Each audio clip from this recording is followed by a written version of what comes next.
समुंदर के किनारे एक गरीब मछुआरा आरव रहता था, जो रोज अपने बुरे दिन बदलने का सपना देखता था।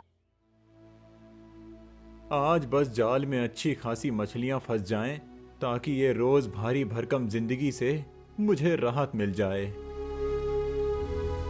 आरव अपना जाल डालता है। जैसे ही जाल खींचता है, तभी उसमें एक सोने की खूबसूरत लड़की की मूर्ति फंस जाती है। ये क्या, मेरे जाल में एक सोने की मूर्ति, और वो भी एक लड़की की। अरे कितनी सुंदर मूर्ति है। अगर इसे बाजार में बेच दूं तो मुझे ढेर सारे पैसे मिलेंगे और मेरी ये गरीबी भी दूर हो जाएगी। हाँ, यही ठीक रहेगा। आरव मूर्ति अपने साथ घर ले आता है।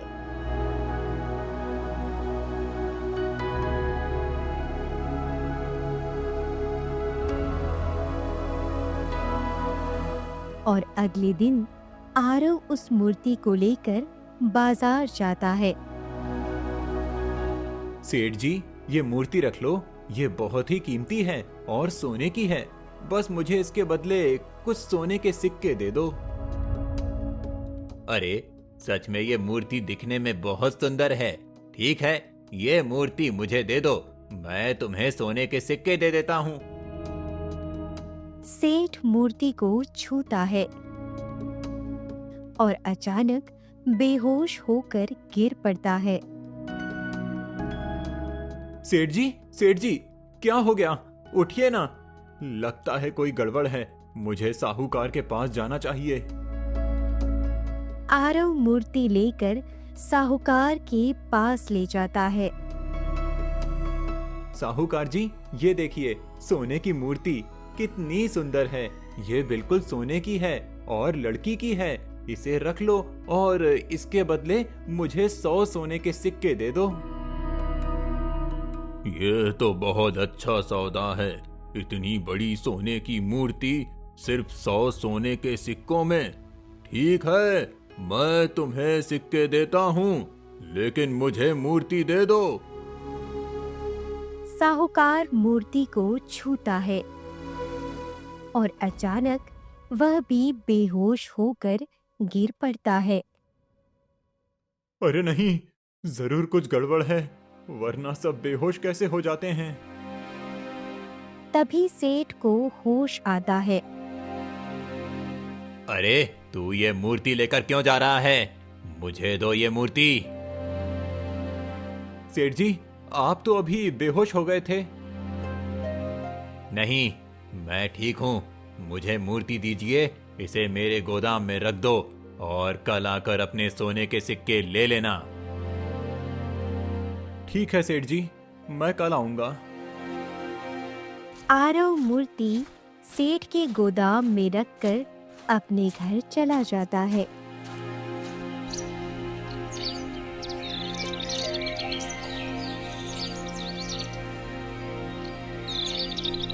अगली सुबह आरव की आंखें खुलती है और मूर्ति उसके आंगन में होती है। ये क्या? ये मूर्ति मेरे पास कैसे आ गई? ये मूर्ति तो मैंने कल सेठ को दे दी थी। नहीं, ये कोई साधारण मूर्ति नहीं लग रही है। लेकिन सोने के सिक्के भी हैं। एक काम करता हूँ, कल कहीं और बेच कर आऊंगा। शायद मुझे अच्छी कीमत मिल जाए। ऐसे ही कई दिन बीत जाते हैं। आरव मूर्ति लेकर जाकर सभी सेठों को बेचता है, लेकिन सुबह होते ही मूर्ति उसके घर वापस आ जाती है। मैं पिछले कई दिनों से इसे बेचने की कोशिश कर रहा हूँ, लेकिन ये घूम फिरकर मेरे पास ही आ रही है। कहीं ये कोई बड़ा अभिशाप तो नहीं है? अब मैं क्या करूँ? लेकिन ये सोने की भी है। एक काम करता हूँ, इसे आसपास के बाजार में बेचता हूँ। शायद इसीलिए ये वापस आ जाती है। कल इसे जाकर बहुत दूर बाजार में बेचूंगा, तब जाकर शायद फिर ये वापस नहीं आएगी। आरव मूर्ति को रखकर सो जाता है, लेकिन ये बात गांव का एक लालची व्यक्ति खेमा सुन लेता है। ये मूर्ति सोने की है और आरव इसे बेचने की कोशिश कर रहा है। अगर ये मेरे पास आ जाए तो मैं बहुत अमीर बन जाऊंगा। आज रात को ही ये मूर्ति मैं चुरा लूंगा और किसी को पता भी नहीं चलेगा। फिर आधी रात को खेमा चोरी चुपके आरव के घर में जाता है और मूर्ति चुराकर भागने लगता है। तभी अचानक उसका हाथ मूर्ति से चिपक जाता है। ये क्या हो रहा है? मेरा हाथ मूर्ति से क्यों नहीं छूट रहा? और ये क्या, मेरा शरीर पत्थर का बन रहा है? नहीं नहीं, ऐसा नहीं होगा, नहीं। तभी खेमा पत्थर की मूर्ति में बदल जाता है।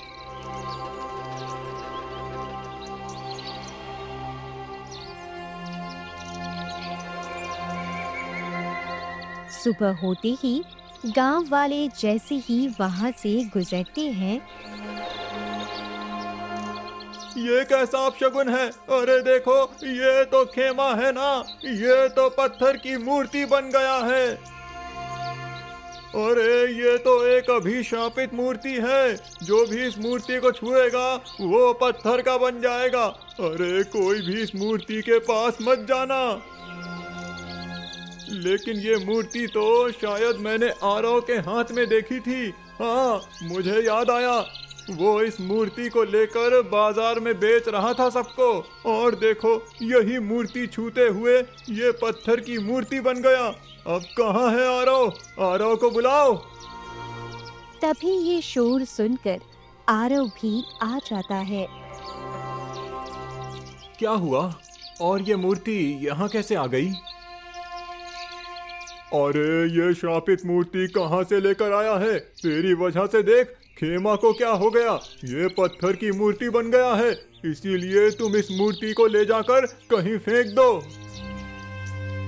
हाँ, ये मूर्ति के साथ शायद तू भी श्रापित है। तूने जानबूझकर ये मूर्ति यहाँ लाकर रखी है। आप लोग गलत समझ रहे हैं। भगवान के लिए ऐसा मत कहिए। मैं ये मूर्ति लेकर यहाँ नहीं आया हूँ। ये तो मेरे जाल में फंसी थी। हम लोग कुछ नहीं सुनना चाहते। तुम ये मूर्ति लेकर जाओ यहाँ से, नहीं तो तुम मार खाओगे हम लोगों से। आरव मूर्ति को लेकर घने जंगलों की तरफ चला जाता है। पता नहीं इस मूर्ति में क्या है। खेमा कैसे पत्थर की मूर्ति में बदल सकता है? इतना सोचकर आरव मूर्ति लेकर घने जंगलों से जा रहा था। तभी उसे एक बाबा नजर आते हैं। आरव, कहाँ जा रहे हो इस मूर्ति को लेकर? आप इस मूर्ति को जानते हो? इसे मैं बेचने की कोशिश कर रहा था, लेकिन नहीं बिक रही है। और पता नहीं, एक व्यक्ति ने इसे छूने की कोशिश की तो वो पत्थर की मूर्ति बन गया। ये मूर्ति तू नहीं बेच सकता। अब ये मूर्ति तुझसे जुड़ी हुई है। कैसी बातें कर रहे हैं साधु महाराज? भला मैं एक साधारण मछुआरा हूँ, फिर ये मूर्ति से मेरा क्या लेना देना हो सकता है? सुनो, अब मैं तुम्हें याद दिलाता हूँ, आखिर तुम्हारा इस मूर्ति से क्या रिश्ता है? बाबा अपने कमंडल से जल निकालते हैं। तभी आसमान में बिजली चमकती है।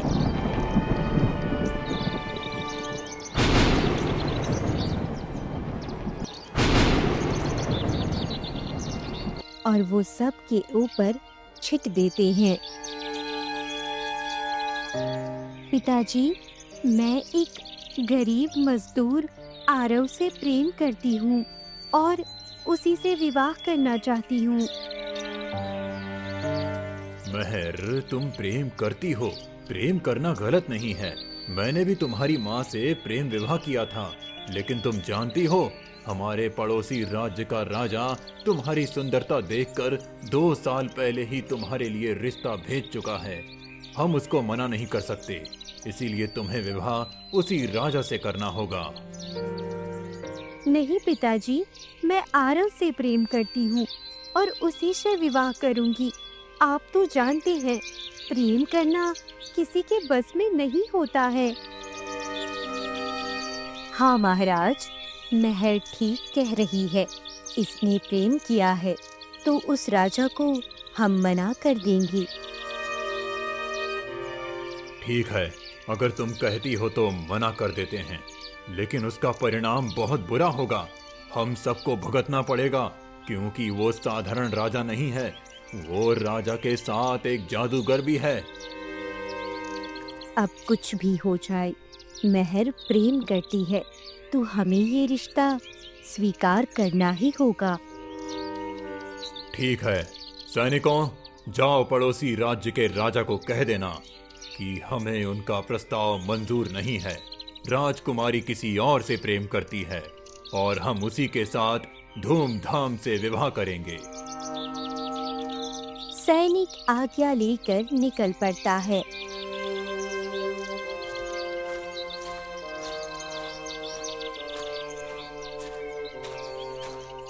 और कुछ ही देर में पड़ोसी राज्य के राजा भानुदेव के पास पहुंचता है।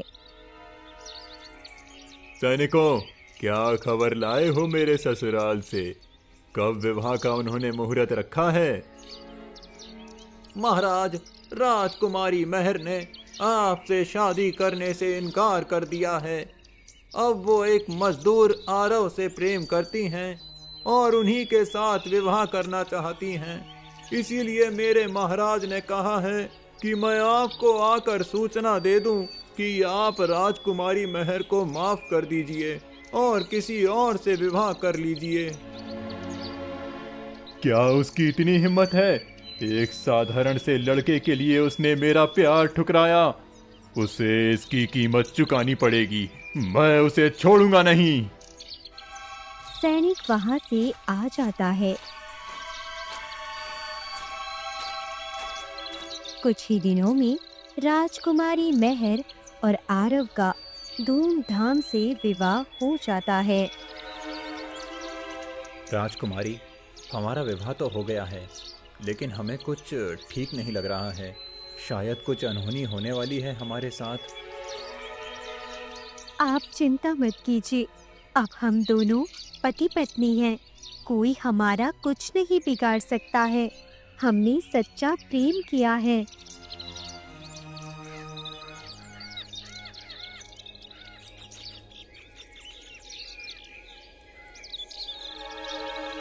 ऐसे ही 2 दिन बीत जाते हैं। अचानक एक सैनिक भागते हुए आता है। महाराज, महाराज, गजब हो गया। महाराज, भानुदेव के कुछ सैनिकों ने हमारे राज्य पर आक्रमण कर दिया है। ये क्या हो गया? इसी दिन का डर था। मैं जानता था वो चुप नहीं बैठेगा। अब जल्दी से कुछ करो, हमें उसका सामना करना पड़ेगा। पता नहीं अब क्या होने वाला है। क्या हुआ पिताजी? देखो पुत्री, हमने विवाह के लिए मना किया, पर भानुदेव ने अपनी सेना भेज दी। पता नहीं वो क्या करने वाला है। इसमें डरने वाली क्या बात है पिताजी? हम उनका सामना करेंगे। वह हमारा कुछ नहीं बिगाड़ सकते। तभी पूरे राज्य में काला बादल छा जाता है और तेज बिजली चमकने लगती है।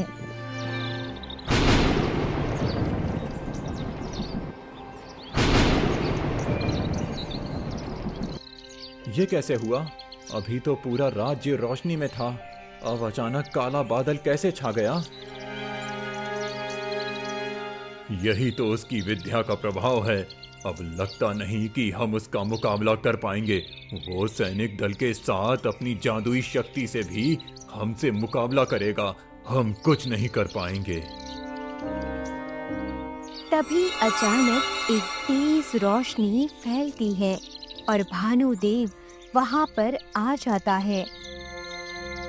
तुम्हारी हिम्मत कैसे हुई राजकुमारी, मेरा प्रस्ताव ठुकराकर एक गरीब लड़के से विवाह करने की? अब तुम्हें इसकी सजा भुगतनी पड़ेगी। छोड़ दो मेरी बेटी को, ये तुमसे प्रेम नहीं करती, इसे जाने दो।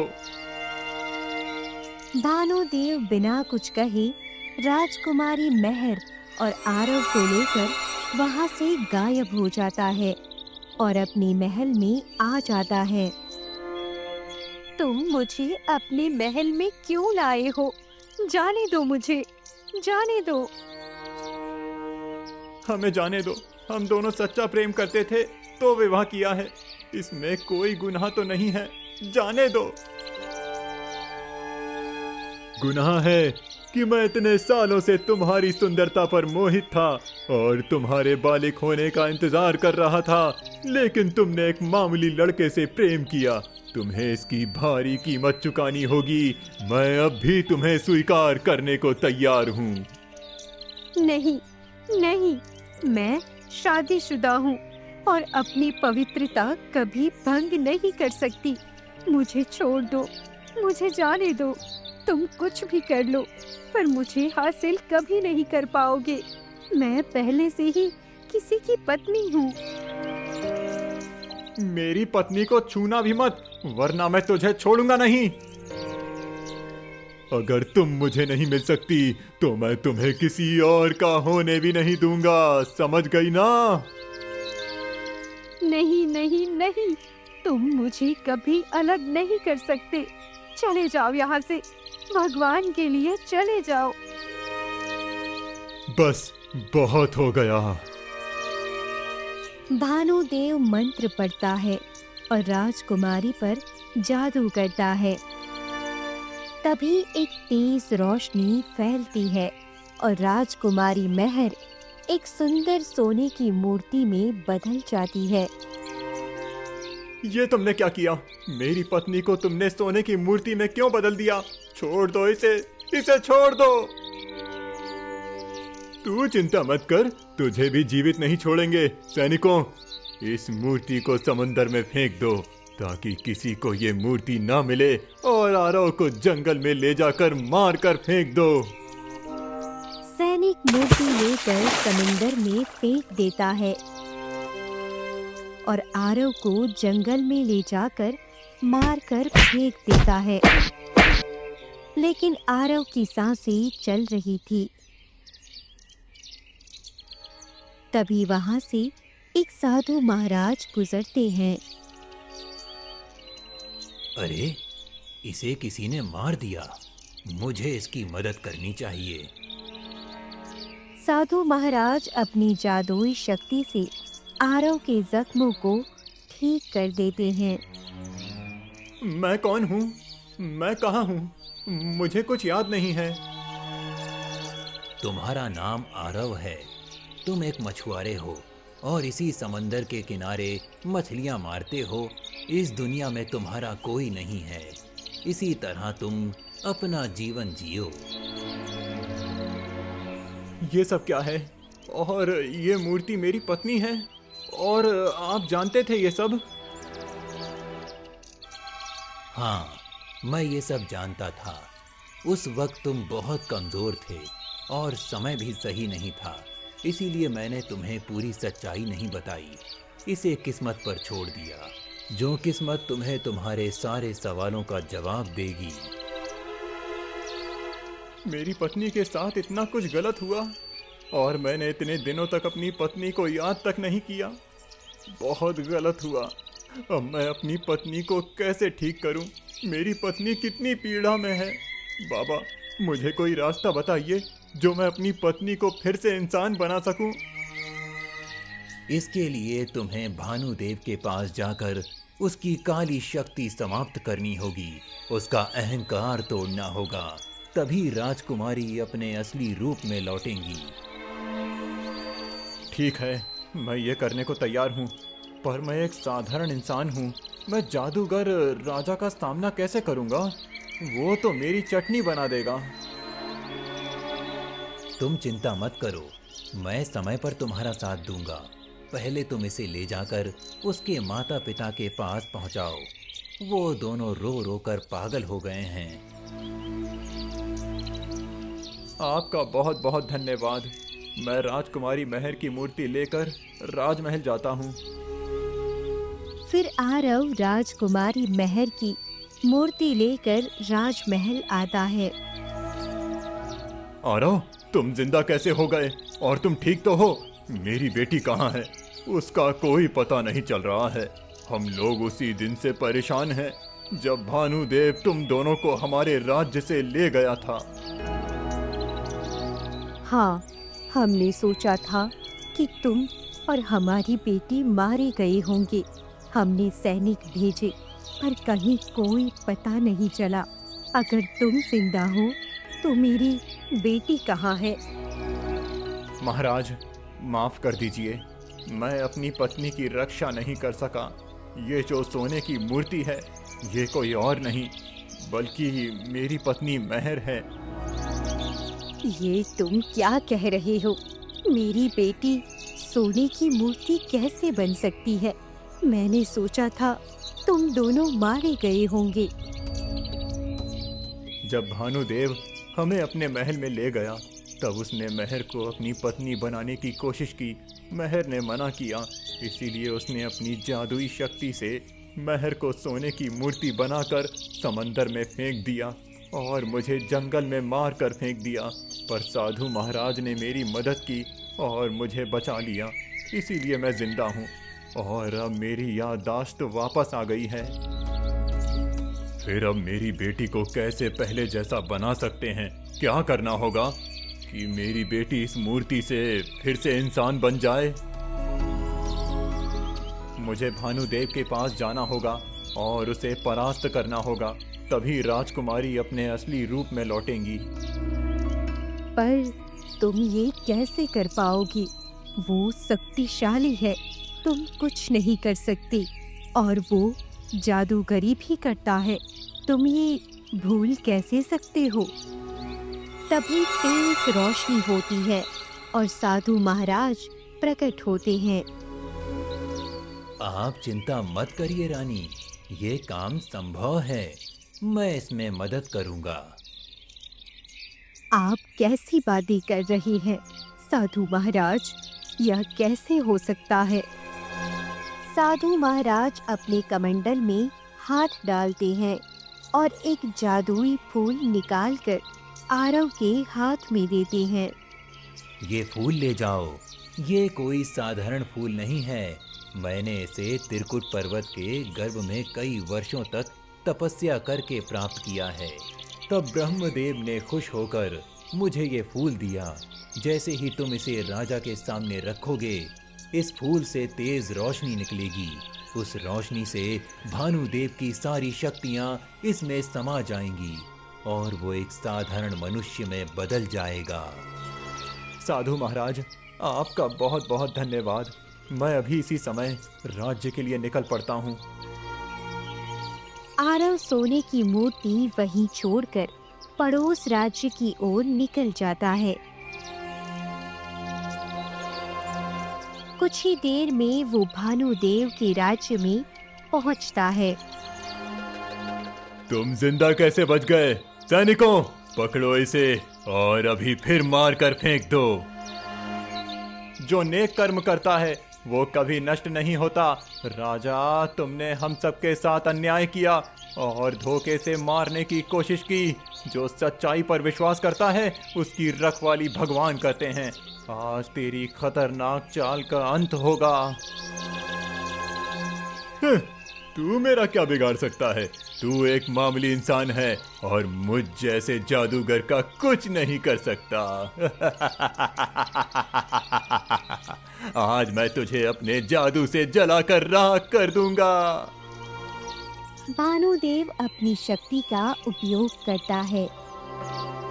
तभी आरव फूल निकालता है और भानुदेव के सामने रख देता है। तभी फूल से तेज रोशनी निकलती है। ये क्या हो रहा है? मेरा शरीर जल रहा है। ये कैसे हो सकता है? एक साधारण सा फूल मेरा शरीर कैसे जला सकता है? तुम ये क्या कर रहे हो? और तुम्हारे पास ये फूल कहाँ से आया? हटाओ, हटाओ इसे मेरे सामने से, हटाओ। ये कोई साधारण फूल नहीं है, बहुत ही पवित्र फूल है जो मुझे एक साधु महाराज ने दिया है और इस फूल की दिव्यता से तुम्हें जलन इसीलिए हो रही है क्योंकि तुमने बहुत गलत किया है, अपनी शक्तियों का दुरुपयोग किया है। इसकी सजा अब तुम्हें मिलेगी। और भानुदेव चीखता है। तभी तेज रोशनी फैलती है और भानुदेव वृत्त में बदल जाता है। मेरी जवानी कहाँ चली गई? ये कैसे हो सकता है? मैं 80 साल के बूढ़े में कैसे बदल गया? तुमने ये क्या कर दिया? मुझे मेरी उम्र वापस करो। भगवान के लिए ऐसा जुर्म मेरे ऊपर मत करो। तुम्हें अपनी जवानी पर घमंड था ना? अब तेरी जवानी इस फूल में समा गई है। तू अब एक वृद्ध के रूप में जीवन जिएगा। भगवान के लिए ऐसा मत करो। मुझे छोड़ दो। लेकिन आरव बिना कोई जवाब दिए वापस लौट आता है। आरव जल्दी से राजमहल पहुंचता है। आरव, तुम कैसे हो? तुम ठीक तो हो ना? भगवान का लाख लाख शुक्र है। मुझे लगा तुझे कुछ हो गया होगा। किसी ने तुझे कोई नुकसान तो नहीं पहुंचाया ना? महाराज, रानी साहिबा, मैं ठीक हूँ, पर मेरी पत्नी की बात है। वो अभी पूरी तरह ठीक नहीं हुई है। ये जादुई फूल उसकी सारी जवानी और उसकी शक्ति अपने में समेट चुका है। अब भानुदेव बूढ़ा है और उसकी सारी शक्तियाँ खत्म हो गई हैं। ये तो बहुत अच्छा हुआ। चलो, ये फूल सच में चमत्कारी निकला। साधु महाराज, आज आपकी वजह से हम भानुदेव के जादू से बाहर निकल गए। ये तो बस मैंने तुम्हें फूल दिया था, बाकी साहस और हिम्मत सब आरव ने खुद दिखाया है। साधु महाराज, अब बताइए मेरी पत्नी को मैं कैसे उसके पहले वाले रूप में वापस लाऊं? मैं तो भानुदेव का गुरूर तोड़ चुका हूँ और उसने बहुत दुख उठाया है। तुम्हें एक और कड़ी परीक्षा देनी होगी। क्या तुम उसके लिए तैयार हो? हाँ, मैं कुछ भी करने को तैयार हूँ। मैं अपनी पत्नी को पहले जैसा पवित्र और संपूर्ण रूप में लाना चाहता हूँ। अब तुम्हें अपना सबसे बड़ा त्याग करना होगा। तुम्हें अपनी बलि देनी होगी। तभी इस फूल की शक्ति पूरी तरह से जागृत हो जाएगी और ये मूर्ति फिर से इंसान बन जाएगी। ठीक है, मैं ये करने के लिए तैयार हूँ। ये आप क्या कह रहे हैं साधु महाराज? अगर मेरी बेटी ठीक नहीं हुई और इसे भी कुछ हो गया तो हम क्या करेंगे? हाँ साधु महाराज, मेरी बेटी तो पहले से ही इस सोने की मूर्ति में बदल चुकी है और इसकी बलि देने के बाद भी वो जीवित नहीं हुई तो हम क्या करेंगे? आप चिंता मत कीजिए महाराज। अगर इन दोनों का प्रेम सच्चा है तो कुछ भी उन्हें हरा नहीं सकेगा। मैं आपकी बेटी की रक्षा के लिए जो कर सकता हूँ करूँगा। आरव वहीं पास से ही एक खंजर उठाता है। तेज रोशनी फैलती है और मूर्ति में धीरे धीरे चमक फैलने लगती है और मेहर भी अपनी आंखें खोल देती है। ये क्या? मैं देख सकती हूँ। ये तो सच में चमत्कार हो गया। मैं देख सकती हूँ। पिताजी, माँ, आप दोनों ठीक तो है ना? मेरी बेटी, तू सच में वापस आ गई। ये कोई सपना तो नहीं है। तू इस मूर्ति से फिर से इंसान बन गई। मुझे अपनी आंखों पर यकीन नहीं हो रहा है। तभी मेहर की नजर अचानक आरव के शरीर पर जाती है, जो जमीन पर निश्चल पड़ा था। ये क्या? आरव, नहीं, तुम मुझे छोड़कर नहीं जा सकते। उठो ना, उठो आरव, उठो ना। बेटी, आरव ने तुम्हें बचाने के लिए अपनी जान दे दी। वो तुमसे इतना प्यार करता था कि तुम्हें बचाने के लिए उसने अपना जीवन कुर्बान कर दिया। नहीं, नहीं, ऐसा नहीं हो सकता। आरव उठो, देखो, देखो मैं ठीक हूँ। तुम्हें कुछ नहीं हो सकता। मैं भी तुम्हारे बिना नहीं जी सकती हूँ। अगर तुम नहीं जियोगे तो मैं भी अपने आप को खत्म कर लूंगी। महर के आंसू फूल पर गिरते ही और अचानक फूल से तेज रोशनी निकलती है और वो रोशनी आरव के शरीर को छूती है। ये तो सच में चमत्कार हो गया। प्रेम में इतनी शक्ति होती है, ये तो मैंने भी आज पहली बार देखा है। देखो, महर के आंसुओं ने आरव को फिर से जीवित कर दिया। सच कहा साधु महाराज, आज इन दोनों ने साबित कर दिया कि सच्चे प्रेम से बढ़कर कुछ नहीं होता। प्रेम तो सोने को भी पिघाल सकता है और मृत्यु से भी जीवन लौटा सकता है। मैं सच में जीवित हूँ। महर, तुम ठीक तो हो ना? मुझे तो यकीन ही नहीं हो रहा है। मैं तुम्हें खो नहीं सकता था। मैं तुमसे बहुत प्रेम करता हूँ, बहुत प्रेम। मैं भी अब कभी दूर नहीं जाऊंगी, कभी नहीं। राजा रानी और पूरा दरबार भावुक होकर इस दृश्य को देखते हैं। यह खबर पूरे राज्य में फैल जाती है।